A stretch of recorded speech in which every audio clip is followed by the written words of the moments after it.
म्हणून 18 वर्षापूर्वी जगद्गुरुजी भीमाशंकर लिंग शिवाचार्य महास्वामीजी आम्हाला सुद्धा आमंत्रण दिले होते. आमंत्रणाचं आम्ही गेलो. त्या ठिकाणी गोदान, धनदान, भूदान, सुवर्णदान, अनेक प्रकारचे दान, 5 प्रकारचे दान त्या ठिकाणी त्यांनी दिले.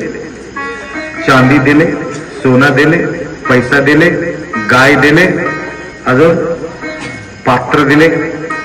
या प्रकारचे 5 प्रकारचे दान होतं. बोरीकर ऐकलं नाही का?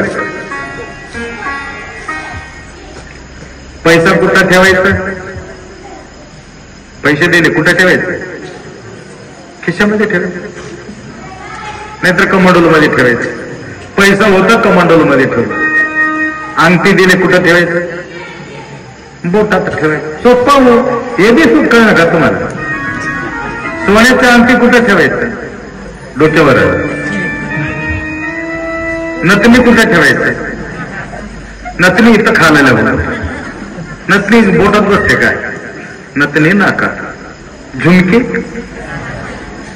माझ्यासारखे झुमके कुठं? कानाला घालायचं. कानात कोणतं वस्तू कुठं ठेवायचं त्या ठिकाणी ठेवायचं. हसण्यासाठी बोललो होतो. मला बी जबरदस्ती घालून घातले. हे मला आवडीनं मी घालून घेतले नाही. तुम्हाला वाटत महाराजाला बोललो ही आवड आहे. मला आवड, मला काय आवड